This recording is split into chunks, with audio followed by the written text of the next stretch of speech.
예, 사도행전은 한 권로 된 초대교회사 혹은 신약교회사라고 할 수 있습니다.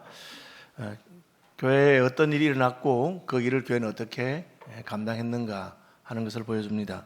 12장 1절에는 헤로드 왕이 손을 들어 교회 중에 몇 사람을 해하려 하여 왕권이 교회를 핍박했다는 것을 알 수가 있습니다.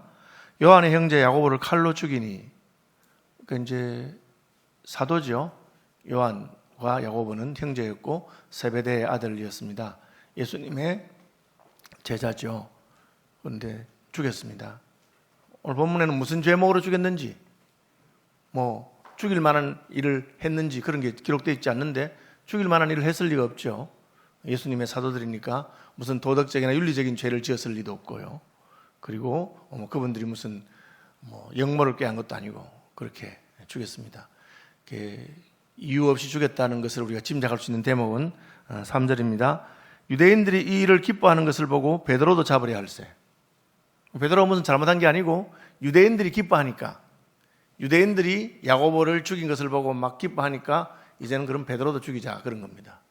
다시 말하면 정치적인 목적으로 혹은 대중의 인기를 얻기 위해서 그렇게 야고보를 죽였다는 것입니다. 억울한 일이죠. 무슨 잘못이 있는 것도 아닌데 신앙을 가졌다는 이유 때문에 혹은 교회의 지도자라고 하는 이유 때문에 죽임을 당하게 된 것입니다. 여기서 우리는 성령이 충만했던 예루살렘 교회에도 좋은 일만 있었던 것이 아니고 어려운 일도 있었고 핍박도 있었다는 것을 알 수가 있습니다. 그것은 한국 교회에도 마찬가지입니다. 교회가 대중의 지지를 받을 수도 있고 백성들의 미움을 받을 수도 있습니다. 한국에 복음이 처음 전해졌을 때 그리스도인들은 여러 가지로 미움을 받은 일이 있었습니다. 왜? 제사를 지내지 않는다고 하니까. 유교적인 전통에서 조상 제사를 지내지 않는 것은 아주 나쁜 일이었습니다. 예의도 모르는 상놈들이라고 생각했습니다. 그래서 예수 믿는 사람들은 가문에서 쫓겨나기도 하고 핍박을 당하고, 심지어 예수 믿는 사람들은 외세 세력하고 밀착돼서 정권에 대항한다, 그런 억울한 이야기를 들었습니다. 그래서 정권적인 차원에서 예수 믿는 사람들이 핍박을 당하기도 했습니다. 또 반면에 예수 믿는 사람들이 아주 칭찬을 들은 일도 있습니다.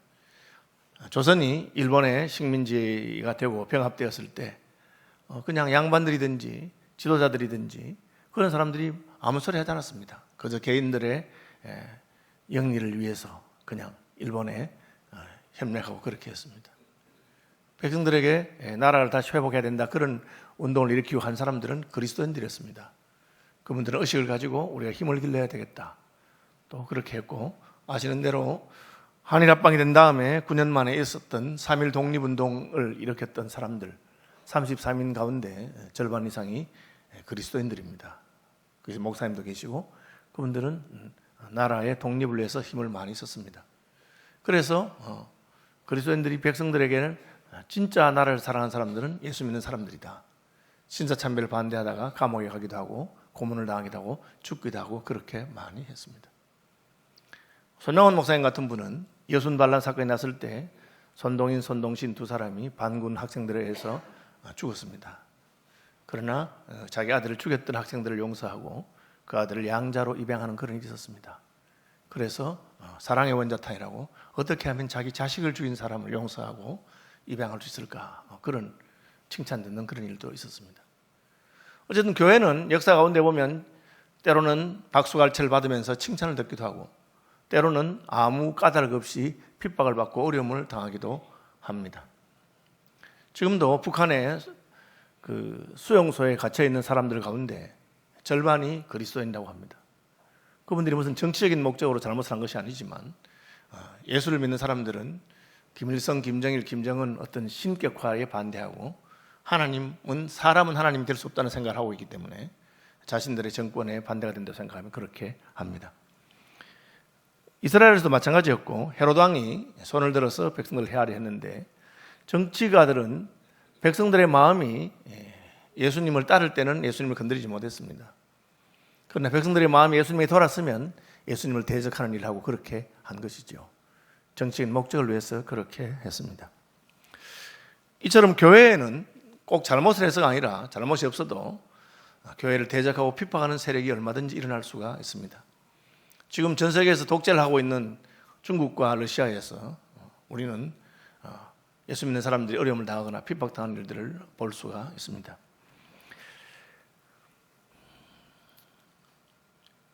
이런 일이 있을 때 그럼 교회는 어떻게 이 일에 대항했는가? 오늘 본문에 보니까 이에 베드로는 옥에 갇혔고 교회는 그를 위하여 간절히 하나님께 기도하더라, 그렇게 되어 있습니다.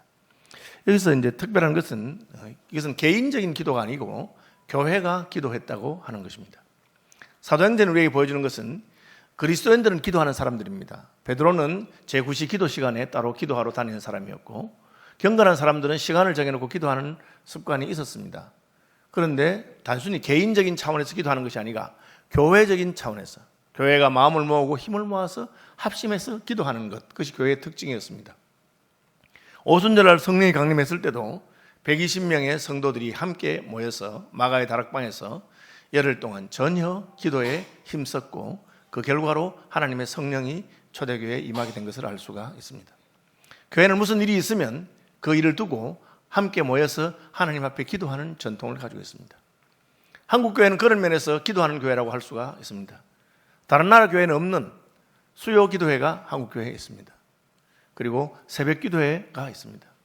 한국 교회는 새벽에 모여서 교회가 같이 기도하고 또 수요일에도 모여서 같이 기도하고 금요일에도 모여서 같이 기도하고 그렇게 합니다. 옛날보다 많이 약해졌다고 생각할 수 있습니다. 최근에 제가 만났던 후배는 이제 요즘 다음 세대들이 기도하는 훈련을, 교회가 모여서 함께 기도하는 훈련을 제대로 받지 못해 걱정이 많이 되고, 그래서 자기 교회는 이제 매일 저녁 기도회를 한다고 합니다. 왜? 젊은 사람들은 새벽에 일어나서 기도하는 게 너무 힘들고 밤늦게까지 잠을 자지 않기 때문에, 그래서 새벽 기도 시간 대신 저녁 기도를 하는데 점점 저녁 기도에 오는 분들이 많아져서 지금은 새벽 기도 오는 분이 32%라면 저녁 기도에 오는 사람이 70% 된다, 그렇게 말하더라고요. 제가 그래서 굉장히 도전을 받고, 야, 우리도 그러면 젊은 사람들이 기도하는 훈련, 교회가 모여서 기도하는 것을 위해서 새벽 기도만이 아니라 저녁 기도를 만들어야 되는 것이 아닌가, 그런 생각을 하게 됐습니다. 전에 우리는 교구별 기도회로 주일마다 같이 교구별로 모여서 기도를 했는데 코로나 때문에 모이는 것이 어려워지고 식사도 안 하고 그렇게 해서 이제는 사라졌는데, 다시 또 우리가 기도할 수 있으면 같이 모여서 기도하는 것이 필요하겠다, 그런 생각을 합니다. 이것은 교회의 기도입니다. 교회가 기도할 때 어떤 일이 일어납니까? 베드로는 옥에 갇혔고 교회는 그를 위해서 간절히 하나님께 기도했다. 그 뒤에 보면 교회가 기도했기 때문에 베드로는 편안하게 감옥에서 잠을 잘 자고 있는 것을 보게 됩니다. 여러분, 내일이 되면 이제 베드로를 끌어내서 야고보를 칼로 죽인 것처럼 죽이려고 합니다. 여러분, 죽임을 앞두고 편히 잠자는 것이 쉬운 일이겠습니까? 쉽지 않습니다. 저희 교단의 고신대학의 전신인 고려신학교를 설립하신 한상동 목사님과 함께 설립하신 주남선 목사님은 그 창에 6.25가 나고 공산당원이 왔을 때 그 창에 이렇게 잡혀간 그런 적이 있고, 또 신사참배 반대하다가 잡혀가기도 하고 그렇게 했습니다. 그런데 잡혀가는데 그 교회 전도사님과 같이 잡혀갔습니다. 밤이 되니까 주남선 목사님은 잘 주무시는데 전도사님은 잠이 안 옵니다. 왜? 내일 어떤 일이 일어날지 모르니까. 이제 내가 곧 끌려나가 죽을 것 같이 생각됐습니다. 그래서 자기가 굉장히 놀랐다고 합니다. 주 목사님 어떻게 잘 주무실까? 그죠? 쉬운 게 아니죠. 그런데 오늘 본문에 보니까 베드로는 두 쇠사슬에 매여 누워 자는데라고 되어 있습니다. 두 쇠사슬이란 말은 베드로를 지키기 위해서 4명이 한조가 되어서 4명이 4팀, 하루에 4교대 6시간마다 교대를 하는데, 두 사람은 베드로 왼편, 베드로 오른편에 도망가지 못하도록 잡아놓고 두 사람은 문 밖에서 지키고, 그렇게 엄중하게 마치 아주 그냥 큰 정치범이라든지 그런 사람을 감시하듯이 그렇게 하고 있습니다. 그런데도 베드로는 잘 잠을 잡니다. 왜 그렇습니까? 교회는 그를 위해서 간절히 하나님께 빌기 때문에 그렇습니다. 여러분, 살아가는 동안에 마음이 편한 날도 있고 힘든 날이 있습니다. 전혀 상황이 어려움에도 불구하고 평안한 마음을 가지고 견딜 수 있는 것은 무엇입니까? 여러분을 위해서 기도하는 사람이 있으면 그렇습니다. 기도할 때 하나님께서 여러분을 지키고 보호하시기 때문에 상황이 아무리 어려워도 그 어려운 상황 가운데 잠을 잘 수 있습니다. 성경은 하나님께서는 사랑하는 사람에게 단잠을 준다고 말하고 있습니다. 밤에 잠을 잘 수 없는 것은 얼마나 힘든 일입니까? 저희 교회에 잠을 못 자서 저희 교회에 등록하고 오신 분도 있습니다. 불면증이죠. 잠이 안 오는 겁니다. 그렇죠. 그분이 어떻게 잠을 자게 됐습니까? 상담하는 중에 잠이 안 오시면 새벽에 교회 와서 같이 기도하시죠. 그래서 그분 잠이 안 오니까 밤새도록 잠 못 자고 새벽에 와서 기도하기 시작했습니다.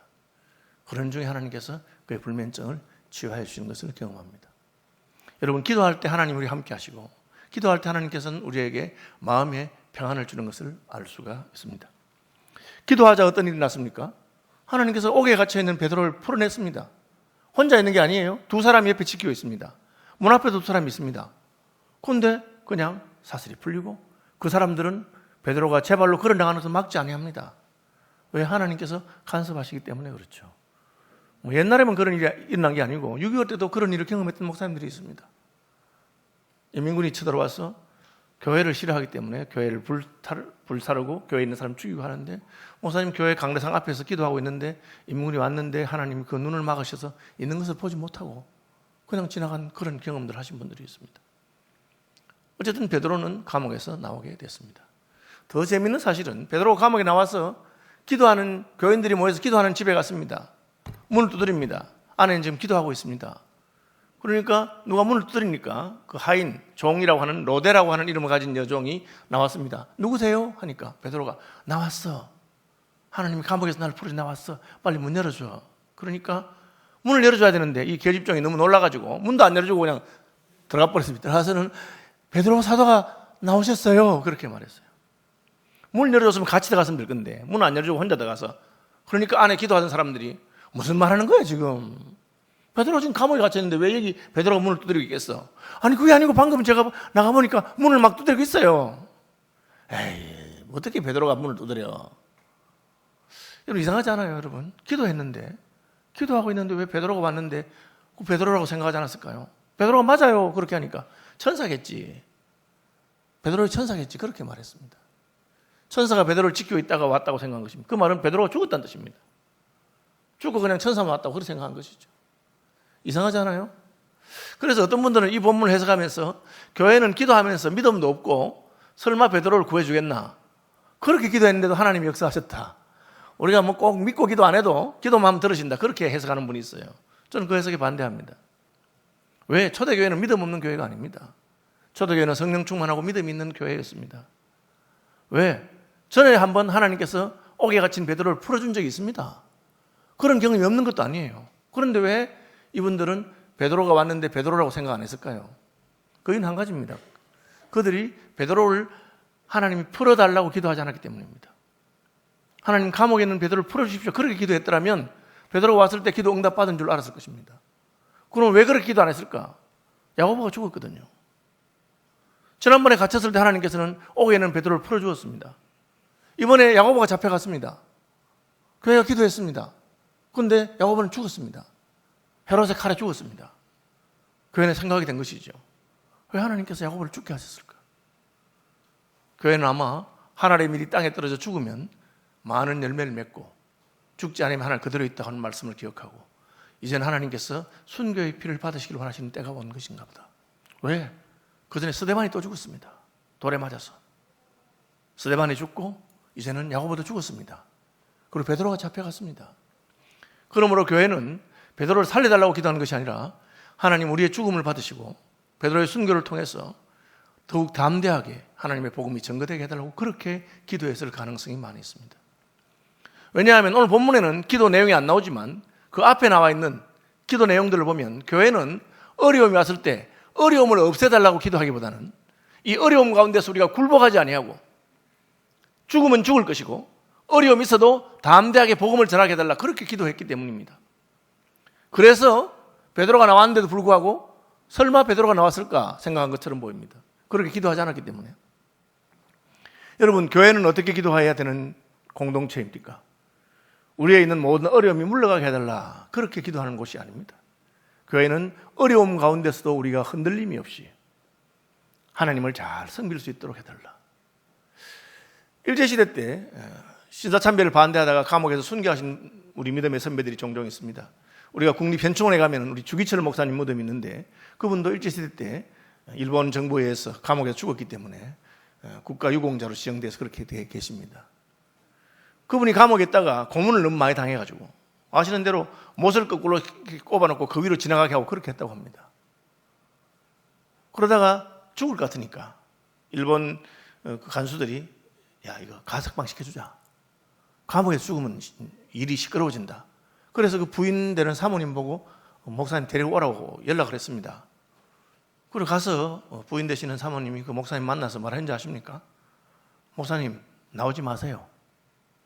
그냥 감옥에서 죽으세요. 그렇게 말했대요. 그래서 제가 무슨 부인이 남편 보고 죽으라고 뭐 이렇게 말했을까? 왜? 그 사모님 혹시라도 목사님이 고문을 당하고 너무 힘들어서 신앙의 정조를 꺾어버리고 신사참배하겠다고 무슨 그런 약속을 하고 그렇게 나올까봐 두려워한 것입니다.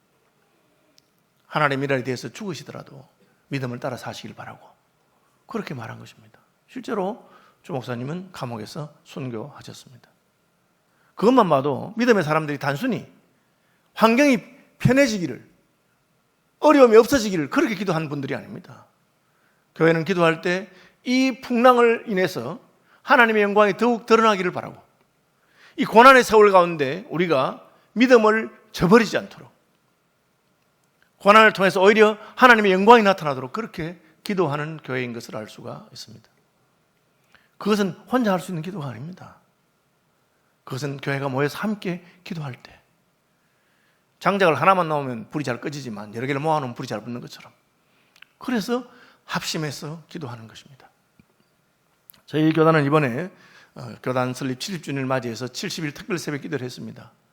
많은 간정들이 이 기도를 통해서 교회가 새롭게 힘을 얻고 교회가 하나님 앞에서 새로워지는 그런 일이 있었던 것을 간증하고 있습니다. 고난이라고 하는 것이 반드시 나쁜 것은 아닙니다. 우리가 믿음으로 그 고난을 잘 감당할 수만 있다면 하나님께서는 고난을 통해서 우리를 이기게 하십니다. 성경에 이 사람처럼 고난을 당하고 어려움을 당한 사람이 있을까 한 사람이 한 분 있습니다. 누굽니까? 욥입니다. 욥은 너무 어려움을 당하고 너무 고난을 많이 당했습니다. 왜 욥이 그런 어려움과 고난을 많이 당했을까요? 그가 의인이요 믿음의 사람이기 때문에 그렇습니다. 욥은 그 고난을 통해서 깨달은 것이 있습니다. 나의 가는 길을 오직 주님께서 아시는데 그가 나를 단련하신 후에는 나는 정금과 같이 나올 것이라고 그는 고백하고 있습니다. 우리가 견딜 만한 믿음이 있다면 시련은 우리를 단련하는 용광로와 같이 우리의 모든 불순물을 제거하고 우리의 믿음이 정금과 같이 빛나도록 하는 것을 욥은 고백한 것입니다. 기도하는 이유는 그것입니다. 기도할 때 우리는 교회가 합심해서 기도할 때 우리는 고난에 굴복하는 것이 아니라 오히려 고난을 통해서 하나님께 더 가까이 나가게 됩니다. 여러분 세계에서 가장 그리스도인이 많은 나라 중에 하나가 중국입니다. 중국 그리스도인이 1억이 넘습니다. 물론 인구가 많죠. 인구가 많으니까 퍼센트는 뭐 우리나라보다 못하긴 하지만 거의 10%가 가게 된다고 합니다. 어떻게 그런 일이 있었을까요? 중국이 모택동에서 공산화되고 장개석 정부가 대만으로 쫓겨가고 중국에는 모든 선교사가 철수할 때 그 당시 인구가 뭐 2, 3억 이렇게 될 때 중국의 크리스찬은 300만 명밖에 되지 않았습니다. 그런데 모든 선교사가 철수하고 중국의 교인들이 극심한 핍박 가운데 중국에는 예수 믿는 것 때문에 30년, 40년씩 아무 다른 죄목이 없이 예수 믿는다고 복음을 전했다고 해서 그렇게 핍박을 당했던 그런 세월이 있습니다. 그리고 덩소평이 집권하고 개혁 개방 정책을 하면서 이제 중국이 개방되고 뚜껑을 열어보니까 그 300만이었던 그리스도인이 30배가 늘어서 1억 가까운 그런 그리스도인도 변하는 것을 보게 되었습니다. 왜?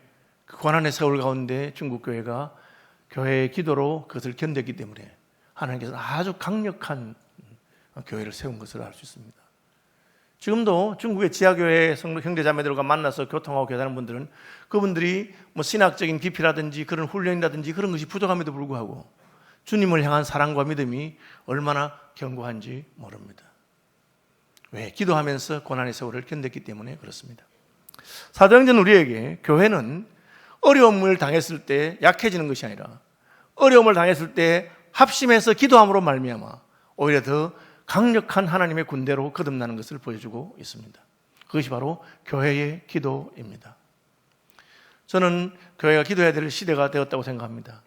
세상이 너무 어려워지고 혼란스럽고 우리 다음 세대들은 얼마나 힘든 세상 가운데 세속화의 물결, 얼마나 먹고 살기 좋은 시대에 예수 믿을 원인이 전혀 없는 그냥 그런 시대에 살고 있습니다. 교회가 기도함으로 말미암아 다시 한번 하나님이 우리를 긍휼히 여기시고 이 위기의 시대를 극복하고 떨쳐나가는 그런 은혜가 함께 하시기를 바랍니다.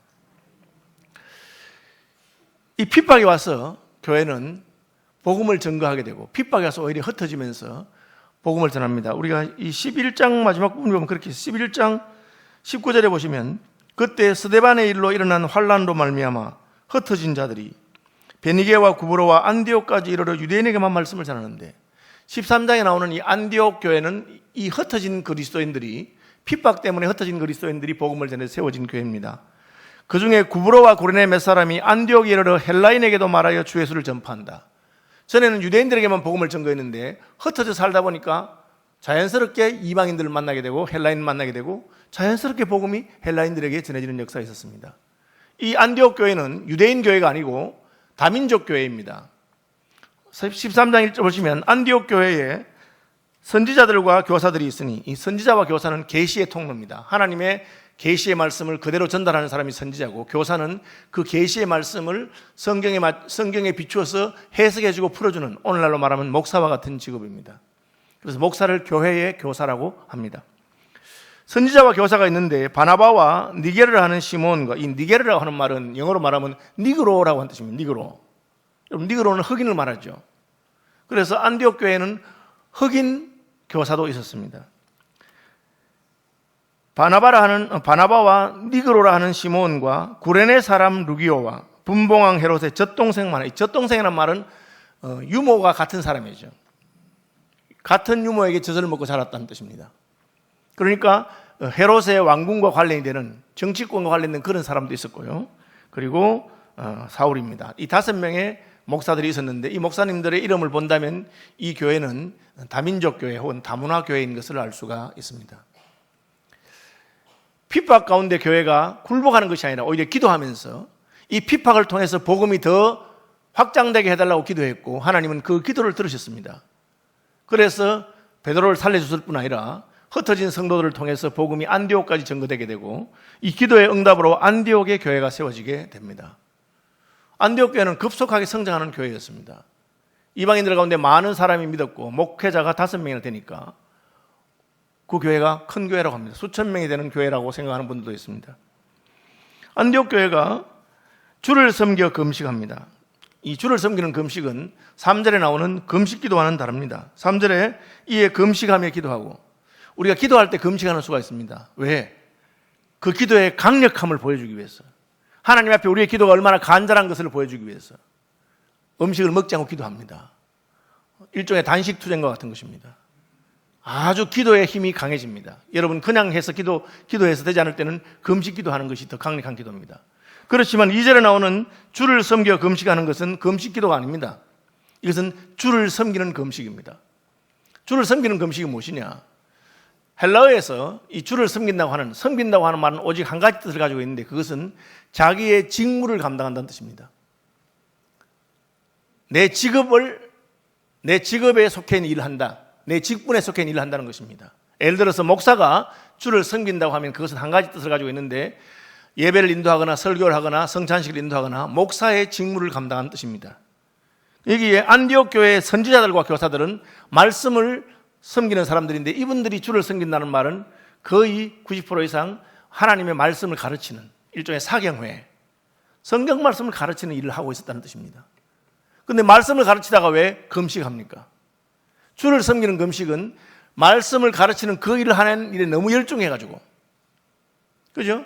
애들이 노는 일에 너무 열중하다 보면 밥도 안 먹고 노니까 엄마가 찾습니다. 얘들아 와서 밥 먹고 놀아라 그렇게 말합니다. 노는 게 너무 재밌으면 먹는 것도 잊어버리죠. 그런데 일하는 사람이 자기 일에 너무 열중하다 보니까 식사를 챙겨 먹지 않냐고 일합니다. 만약 그런 직원이 있다면 회사의 사장님은 굉장히 좋아할 것입니다. 그러나 대부분의 사람들은 일하다가도 식사 시간이 되면 딱 그냥 밥 먹으러 가는 것이죠. 주를 섬기는 금식이란 말은 주를 섬기다가 식사 시간을 잊어버렸다고 하는 것입니다. 하나님 말씀을 증거하는 사람들이 혹 그런 수가 있습니다. 저는 이때까지 설교를 제일 오래 한 기억은 한 번 설교해서 4시간 정도 한 기억이 있습니다. 좀 젊을 때죠. 설교를 하면서 4시간씩 그렇게 한 적이 있습니다. 그런데 저보다 더 앞선 세대의 목사님들 가운데서는 설교를 하면 저녁 설교와 새벽 설교를 붙여서 하신 분이 있습니다.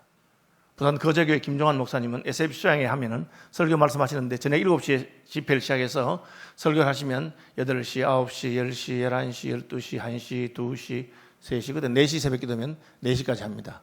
아이고 시간이 벌써 이렇게 됐나 하고는 말씀 마칩니다. 그럼 새벽 4시입니다. 마치고는 다시 종 땡치고 새벽 기도 시간이 됐으니까 새벽 기도 합시다. 그렇게 신화적인 인물들이죠. 그러니 종종 있었다고 합니다. 교회가 부흥회를 하면 요즘은 2박 3일 뭐 이렇게 하는데요. 그때는 월요일부터 토요일까지 했습니다. 월요일 저녁부터 시작해서 토요일 새벽에 마치는데 토요일 새벽 기도가 4시에 마칩니다. 4시에 마지막입니다. 4시에 시작하면 4시, 5시, 6시, 7시 되면은 집에 가서 밥을 해야 되는 여자 집사님들이나 권사님들은 집에 갑니다. 가서 가족들 식사 차려주고 오면은 아직 설교하고 계십니다. 8시, 9시, 10시, 11시, 12시 점심시간 되면 또 밥 해주고 옵니다. 오면 또 하고 있습니다. 1시, 2시, 3시. 주일 때문에 요즘같이 교통이 편리하는 때니까 강사 목사님이 자기 교회로 돌아가셔야 되기 때문에 그렇게 한 적도 있습니다. 이것이 주를 섬기는 금식입니다. 저희 교단에 성경을 아주 잘 아는 분 중에 오종덕 목사님이라고 고려고등 성경학교를 설립하신 분이 계십니다. 박윤선 목사님 신학 박사고 성경을 잘 아시는 분이잖아요. 박윤선 목사님이 성경을 보시다가 무슨 구절이 생각이 안 나면 오종덕 목사님한테 물어보면 그분이 알려줬다고 합니다. 요즘은 컴퓨터가 있었어요. 컴퓨터에 콩코던스 기능이 있어서 제가 기억이 삼삼한 성경 구절을 넣어가지고 검색하면 금방 할 수 있습니다. 옛날엔 그렇지 않았습니다. 제가 신학대학원에 갔을 때 전도사님 한 분이 교수님에게 질문했어요. 교수님, 이런 말씀이 성경에 어디 있습니까? 이러니까 이 교수님이 딱 듣더니만은 그분은 신약학 교수였습니다. 신약 성경에는 그런 말이 없다. 그렇게 하시더라고요. 그래서 제가 굉장히 감동을 받았습니다. 도대체 성경을 얼마나 잘 아시면 신약 성경에는 그런 말이 없다고 할 수 있을까? 혹시 구약에 있는지 모르겠는데 신약에는 없다 그렇게. 이분이 신약 전공이니까. 그런데 이 오종덕 목사님은 박윤선 목사님이 물으면 그 자리에서 바로 몇 장 몇 절 하는 분입니다. 성경 말씀을 아주 좋아하신 분이고 평생 성경을 가까이 하신 분입니다. 이분이 한 번은 성경책을 읽고 있는데 며느리가 식사를 들고 왔습니다. 아버님 식사 시간 되는데 저녁 식사하시고 성경 보시지요. 그래서 식사를 했습니다. 한두 시간 좀 지났는가 또 며느리가 밥상을 들고 왔습니다. 아버님 식사하세요. 그래서 이 오목사님이 얘가 정신이 깜빡깜빡하나? 얘야 며느라 나 조금 전에 저녁 먹었어. 왜 또 밥을 가져왔어? 그러니까 며느리가 깜짝 놀라면서 아버님 이거 저녁이 아니고 아침입니다. 그게 뭡니까? 저녁 먹고 성경책을 봤는데 밤새도록 보고 아침 식사할 때까지 보면서도 시간이 가는 줄 몰랐다는 것이죠. 이쯤 되면은 주를 섬기는 성경 읽기라고 할 수가 있습니다. 주를 섬겨서 금식하는 것입니다. 안디옥교회 그렇게 자기 맡은 일 열심히 했습니다. 여러분도 하나님 일을 할 때 이쯤 되는 그런 열심이 있으면 참 좋겠습니다. 이럴 때 성령께서 말씀하십니다. 우리가 하나님의 말씀을 듣는 가장 중요한 의미, 목적이 무엇입니까? 하나님의 음성을 듣는 것입니다. 여러분 설교를 듣다가 혹은 성경 읽다가 성경 공부하다가 대화하다가 하나님의 음성을 들으시는 분들이 되기를 바랍니다. 찬송가에도 있습니다. 주의 음성을 내가 들으니 사랑한다는 말을 써요. 음성을 들었습니다. 무슨 음성을 듣습니까? 내가 불러시키는 일을 위하여 바나바와 사울을 따로 세우라. 여기 불러시키는 일은 우리가 사도행전을 보면 선교사를 보내라고 하는 것입니다. 그러면 그전에는 선교사가 없었느냐? 있었습니다. 빌립은 예루살렘 교회에서 사마리아에 파송된 선교사라고 할 수 있습니다. 빌립 예루살렘 교회 집사로서 사마리아에 가서 복음을 전했으니까요. 사도 바울은 예수 믿는 순간에 이 사람은 내 이름을 유대인들과 왕들과 이방인들에게 전하기 위해서 택한 나의 그릇이라 하는 하나님의 계시의 말씀을 들었습니다. 다시 말하면 사울은 예수 믿을 때부터 선교사로 부름받은 사람이라 할 수 있습니다. 바나바는 안디옥 교회가 예수 믿었다는 이야기를 듣고 예루살렘 교회가 안디옥 교회에 파송한 선교사라고 할 수가 있습니다. 그러면 이 사도행전 13장에 나오는 내가 불러시키는 일을 위해서 바나바와 사울을 따로 세우라. 이것은 뭘 말합니까? 이것은 개인적인 선교사의 부름이 아니라 선교가 바로 교회가 해야 될 일이라는 것을 보여주는 것입니다. 교회의 교사들이 함께 모여서 말씀을 나누고 있을 때, 그것도 그냥 말씀을 나누는 것이 아니라 주를 섬겨 금식하면서 하나님의 말씀을 나눌 때 하나님의 성령께서는 교회에게 그래 너희가 내 말씀을 그렇게 사랑하고 내 말대로 살기를 원한다니까 내가 너희에게 알려주는데 이제 안디옥 교회는 선교를 위해서 바나바와 사울을 따로 세우라고 한 것입니다. 여러분 바나바는 누구냐? 예루살렘 교회에서 제일 착한 사람입니다. 그 이름은 권위자고 그는 사람을 세우는 지도자입니다. 사람을 아끼는 지도자입니다. 그는 교회를 위해서 자기의 부동산을 팔아서, 밭을 팔아서 바친 정도로 사람입니다. 아직까지 예루살렘에 인정받지 못하는 사울을 데려다가 함께 사역한 사람입니다. 마가 요한이 1차 전도여행 따라갔다가 중간에 힘들어서 도망갔을 때 바울은 그를 비판하고 비난했지만 바나바는 그를 끝까지 데리고 와서 우리가 아는 대로 마가복음을 기록한 마가 요한이 되게 만든 사람입니다. 바울은 어떤 사람입니까? 바울은 랍비 출신입니다. 그는 구약 성경에 정통한 사람입니다. 사도행전에 보면 바울만큼 성경을 잘하는 사람은 사도행전에 보면은 별로 없습니다. 그죠? 바울은 아주 성경에 유능한 사람입니다. 스데반 집사님 설교를 들어보면 바울만큼 성경을 잘한다고 생각이 됩니다. 그렇죠? 그런데 이 바울과 바나바가 함께 목회했습니다. 아주 멋진 조합입니다. 바울은 하나님 말씀을 잘 가르친 사람이고 바나바는 탁월한 신방 상담 목회자입니다. 그런데 하나님께서는 그 두 사람을 선교사로 보내려고 합니다. 여러분, 교회는 어떻게 생각합니까? 우리 교회에 좋은 목사님이 왔으면 좋겠다. 우리 교회에 제일 좋은 목사님이 우리 교회에서 목회합니다. 그렇게 생각합니다. 근데 우리 교회에서 제일 좋아하고 우리가 아끼는 분을 사역자로 다른 데 파송해라. 그런 거 우리 잘 안 좋아하잖아요. 그죠? 그런데 하나님께서 그걸 말씀하셨고 안디옥 교회는 그것을 순종했습니다. 이것은 순종하기 어려운 일이었습니다. 그래서 3절에 하나님의 뜻이 드러났을 때 금식 기도한 것입니다. 기도는 무엇입니까? 하나님의 뜻이 드러났을 때 그 뜻에 순종하기 위해서 자신을 굴복시키는 것입니다.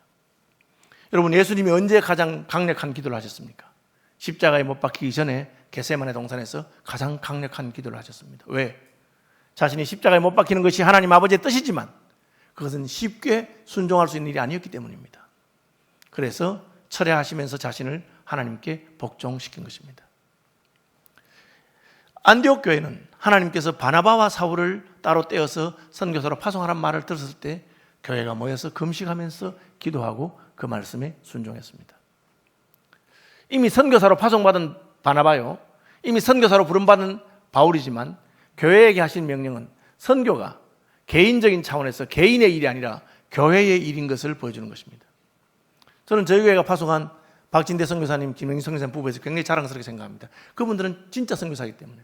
아시는 대로 코로나가 한창 창궐할 때 미얀마에 들어가려고 하는 우리가 들어가지 말아야 했습니다. 위험하다고. 그런데 아시는 대로 미얀마가 군부 쿠데타가 일어나서 지금 아주 어렵고 힘든 중에 있습니다. 그래서 자기들의 제자들을 두고 안전한 한국에 있을 수 없다 해서 간 겁니다. 가서 죽을 뻔 하셨잖아요. 부부가 다 코로나 걸려가지고. 그죠? 우리는 그냥 죽는 줄 알았어요. 우리 선교부에서 그 에어 앰뷸런스까지 예약 다 해놨잖아요. 그 비행기 한 번 오는데 몇 억이 듭니다. 그랬는데 진짜 하나님께서 조금 이렇게 살려주셔가지고 산소통만 가지고 살아나서 지금 나옵니다. 귀한 분들이죠. 그런 분들을 보내는 것입니다. 저희 교단, 저희 노회에 교회들 가운데 분리개척한 교회 여러 교회 있습니다. 그 중에 우리가 잘 아는 잠실중앙교회, 또 영동교회, 저희 노회 교회들이죠. 그 두 교회는 분리개척한 교회로도 유명한 교회입니다. 왜? 담임 목사를 파송했기 때문에. 잠실중앙교회 우리가 존경하는 정주재 목사님 담임이셨는데 정주재 목사님이 파송을 받아서 향상교회를 개척하신 것입니다. 그 향상교회를 통해서 또 흥덕 향상교회와 또 다른 교회 또 개척되고, 영동교회 박은조 목사님이 있었잖아요. 박은조 목사님이 개척하셔서 샘물교회, 또 은혜 샘물교회, 또 이렇게 여러 교회들이 했잖아요. 박은조 목사님 영동교회에서 목회 잘하셨습니다. 제가 그 박 목사님 길 때 가봤는데 교인들이 그렇게 좋아하더라고. 왜? 잘생겼잖아요. 박은조 목사님 딱 얼굴 보면 강남 얼굴 잘생겼거든. 교인들 다 좋아했습니다. 그런데 박 목사님이 개척했어요. 쉬운 일이 아닙니다. 자기들이 제일 좋아하는 목사를 보낸 것이죠. 안디옥 교회는 그렇게 했습니다. 왜? 그것이 교회가 할 일이기 때문에. 우리의 인적 자원 가운데 제일 좋은 분들, 제일 귀한 분들을 하나님이 기뻐하는 일을 위해서 내어놓을 수 있는 것이죠. 저희가 우리 시민교회 처음에 분리 개척했을 때, 뭐 교회당 규모는 작잖아요. 그러나 여러분 그 인테리어는 우리보다 훨씬 낫습니다. 그거 보면 훨씬 좋아요. 더 깔끔하고. 그렇게 하는 겁니다. 그래야 새 교회 간 사람들이 기분이 좋고 신나고 그렇게 하지 않겠습니까? 그것은 순종하기 힘든 일입니다. 어떻게 합니까? 기도해서 순종하는 것입니다. 교회의 사명이 무엇입니까? 선교입니다. 우리끼리 잘 먹고 잘 살고 우리끼리 행복한 것이 아닙니다. 하나님이 기뻐하는 일을 위해서 우리의 가장 귀한 것을 내어놓는 것입니다. 어떻게 가능할까요? 기도할 때 가능합니다. 알고도 안 되는 거잖아요. 여러분, 헌금하는 게 쉽습니까? 어렵습니다. 예수 처음 믿어서 예수 믿어서 힘든 게 뭐냐? 11조입니다. 어떻게 11조를 해요? 소득의 10분의 내는 건데. 은혜 받지 않으면 힘든 것이죠. 기도하면 할 수 있습니다. 기도하면 나의 가장 귀한 것을 주님께 드릴 수 있고, 기도하면 하나님 기뻐하는 일을 위해서 교회가 헌신할 수 있습니다. 저는 서울시민교회가 기도함으로 말미암아 위기를 극복하고 하나님의 뜻에 순종하는 교회가 되었으면 좋겠습니다. 기도함으로 말미암아 선교하는 교회, 우리 교회만을 위해서가 아니라 하나님 나라를 위해서, 얼마든지 하나님께서 지금 원하시는 곳이 많이 있습니다. 복음을 전가하는 교회, 선교하는 교회, 그런 교회가 되기를 주님의 이름으로 축복합니다. 찬송하겠습니다.